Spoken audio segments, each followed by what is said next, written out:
Assalamualaikum warahmatullahi wabarakatuh. Perkenalan, kami dari kelompok C ingin mempresentasikan materi dari kuliah umum terkait nuklir kemarin, yaitu PLTN untuk transisi energi menuju net zero emission di Indonesia.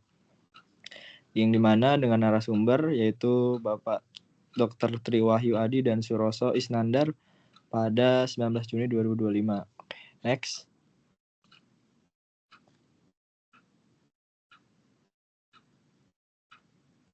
Jadi untuk nama-nama kelompok yang pertama ada saya sendiri, yaitu Ridho Rizky Pribadi, kemudian ada Dwi Iwan Setiawan, ada Muhammad Taufik, dan Ahmad Tristiadi. Next. Jadi untuk pembahasan yang pertama yaitu ada konteks nasional, NGA, dan komitmen dari Presiden. Yang pertama yaitu Indonesia berkomitmen mencapai net zero emission pada tahun 2060, yang dimana bakalan dideklarasikan secara resmi pada COP26 oleh pemerintah melalui PLN dan juga ISDM. Sektor ketenagalistrikan menjadi kunci utama dalam menurunkan emisi gas rumah kaca atau GRK. Pernyataan Presiden Republik Indonesia yaitu energi terbarukan, energi paling bersih diantaranya yaitu adalah nuklir. Kemudian Presiden menekankan pentingnya PLTN sebagai bagian dari bauran energi bersih nasional. PLTN juga tidak hanya untuk energi, tapi juga digunakan di bidang kesehatan maupun di pertanian. Next. Kemudian konteks nasional NGA dan komitmen Presiden, yang dimana fokus pemerintah yaitu adalah melakukan swasembada energi, yang dimana visi dari pemerintah sendiri yaitu kemandirian energi berbasis sumber daya domestik, energi nuklir menjadi bagian dari strategi jangka panjang sebagai baseload andal, dan transisi energi diarahkan untuk tetap menjaga keandalan pasokan dan kestabilan tarif. Next. Kondisi energi Indonesia saat ini yang dimana bauran energi pembangkit listrik pada Mei 2025 terhitung batubara atau PLTU itu sebesar 66%, itu kemudian ada gas PLTG di 17%, dan BBM di 3%, BBN di 1%, dan EBT hanya 13%, yang dimana nilai PLTP 2,4 GW, PLTA 6,1 GW, PLTS 0,3 GW, dan PLTB di 0,2 GW. Kemudian di emisi GRK sektor listrik CO02 proyeksi, di mana jika tetap business as usual atau BAU, emisi CO2 dari sektor kelistrikan akan mencapai lebih dari 1.000 juta ton per tahun di 2060. Target dari NGA masyarakat menurunkan drastis hingga 0 emisi bersih. Next. Kemudian di sini terdapat tantangan utamanya yaitu EBT berkembang lambat, masih jauh dari target. Kemudian ada ketergantungan tinggi terhadap batu bara bakalan menimbulkan emisi. Dan yang ketiga yaitu perlu strategi transisi energi secara bertahap dan terukur. Next, satu lagi. Kemudian di sini PLN menunjukkan komitmen dan juga RUPTL, yang dimana PLN menunjukkan komitmen kuat terhadap transisi energi dengan melakukan transformasi besar dalam penyusunan RUPTL, yaitu Rencana Usaha Penyediaan Tenaga Listrik dari 2025 sampai 2034. Dokumen ini kini disusun secara lebih dinamis dan berbasis pada permintaan aktual atau demand driven dengan pendekatan geospasial untuk mengatasi ketidaksesuaian antara potensi energi terbarukan dan pusat permintaan. Selain itu, RUPTL terbaru juga dilengkapi dengan mekanisme shock breaker guna memitigasi risiko fluktuasi permintaan listrik dan menjaga keberlanjutan finansial PLN. Dalam rencana ini, sebesar 76% dari penambahan kapasitas pembangkit listrik hingga tahun 2034 akan berasal dari energi baru terbarukan atau EBT, termasuk pembangkit listrik tenaga nuklir, dan sistem penyimpanan energi seperti battery energy storage system dan pumped storage. Hal ini mencerminkan arah transisi menuju sistem kelistrikan yang lebih bersih dan andal. Next bakal disampaikan oleh teman saya, Dwi Iwan Setiawan. Baik, selanjutnya masih pada komitmen PLN dan RUPTL 2025 sampai 2034, yaitu total kebutuhan investasi untuk pembangunan pembangkit mencapai 2.134 triliun rupiah dengan lebih dari 70% diantaranya ataupun sekitar 1.566 triliun rupiah berasal dari sektor swasta melalui skema Independent Power Producer atau IPP yang PLN berkomitmen untuk menciptakan ekosistem investasi yang kondusif yang demi mengoptimalkan peran swasta dalam pengembangan infrastruktur atau infrastruktur ketenaga listrikan nasional. Dan proyeksi kebutuhan listrik nasional pada tahun 2034 diperkirakan mencapai 511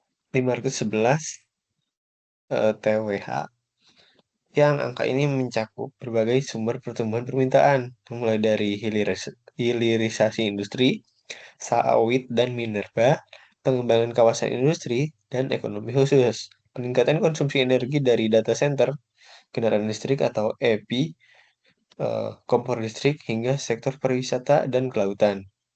Oke, boleh di next. Selanjutnya, emisi rendah dan efisiensi yang tinggi. Pembangkit listrik tenaga nuklir atau PLTN itu menjadi salah satu solusi paling efektif untuk mendukung transisi energi menuju sistem yang rendah karbon. Dibandingkan dengan pembangkit listrik berbasis fosil, PLTN ini memiliki emisi gas rumah kaca yang sangat rendah.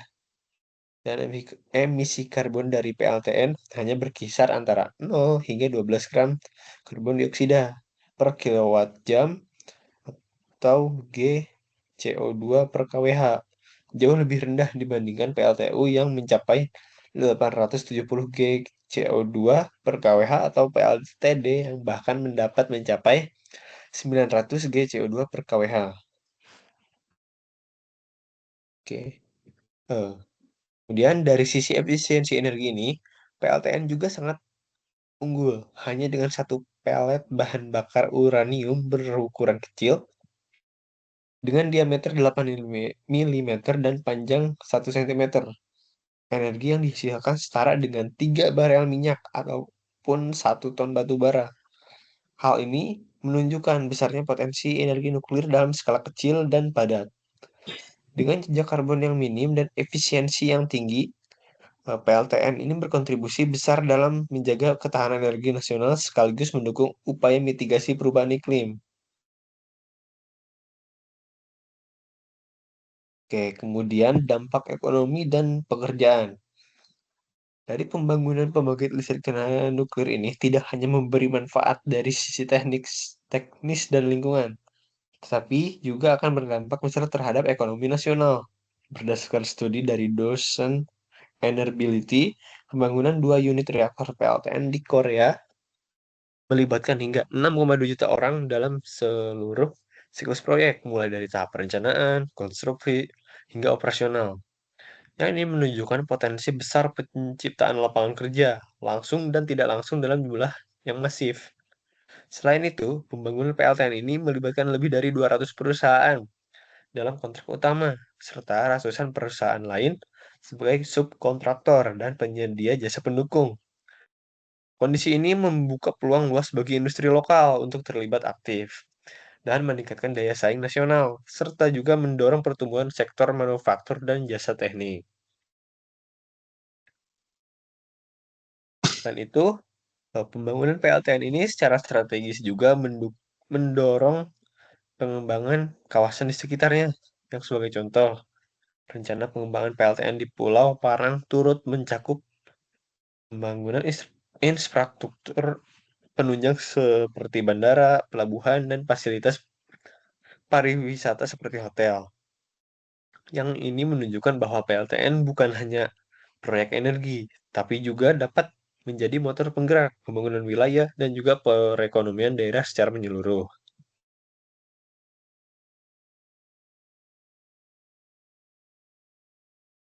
Kemudian isu keamanan dan pembelajaran dari Fukushima. Yang pertama, pada tragedi Fukushima di Jepang tahun 2011. Yang pertama, gempa dan tsunami menyebabkan hilangnya daya. Kemudian yang kedua, sistem pendingin yang gagal. Terjadi reaksi hidrogen, yaitu ledakan yang mengakibatkan ledakan. Kemudian yang ketiga, desain reaktor, yaitu boiling water reactor atau BWR. BWR. Itu kontrol di bawah. Kemudian yang kedua, tindakan pencegahan di PLTN Korea pasca Fukushima. Yaitu pertama, peninggian seawall dari 7,5 meter menjadi 10 meter. Kemudian pintu tahan air pada gedung penting. Kemudian ada juga pompa dan genset portable untuk keadaan darurat. Dan juga kendaraan pembangkit listrik mobile disiagakan. Oke, selanjutnya dilanjutkan oleh teman saya Muhammad Taufika.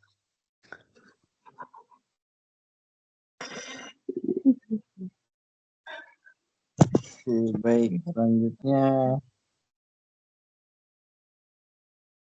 masih pada poin isu keamanan dan pembelajaran dari Fukushima. Jadi selanjutnya itu ada keunggulan desain PWR, yaitu pressurized water reactor, di mana kontrol batang reaksi di atas bukan di bawah, sehingga desain ini bisa menjadi lebih aman. Kemudian kapasitas pendinginan yang lebih baik dan juga bangunan reaktor 5 kali lebih besar dari BWR yang memiliki stabilitas tinggi.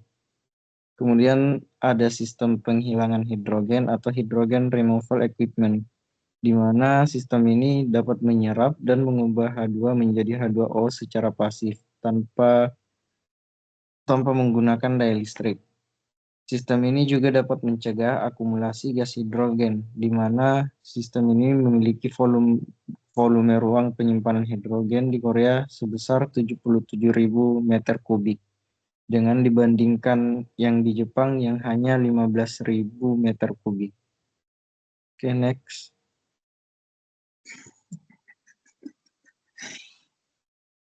Baik, selanjutnya kesimpulan. Jadi untuk kesimpulan, yaitu energi listrik memegang peranan penting dalam kehidupan modern karena mendukung berbagai sektor seperti industri, transportasi, komunikasi, dan juga rumah tangga. Seiring dengan pertambahan populasi dunia dan kemajuan teknologi, negara-negara mencari sumber energi yang lebih efisien, berkelanjutan, dan juga ramah lingkungan. Penggunaan bahan bakar fosil menimbulkan tantangan besar, terutama terkait polusi dan perubahan iklim.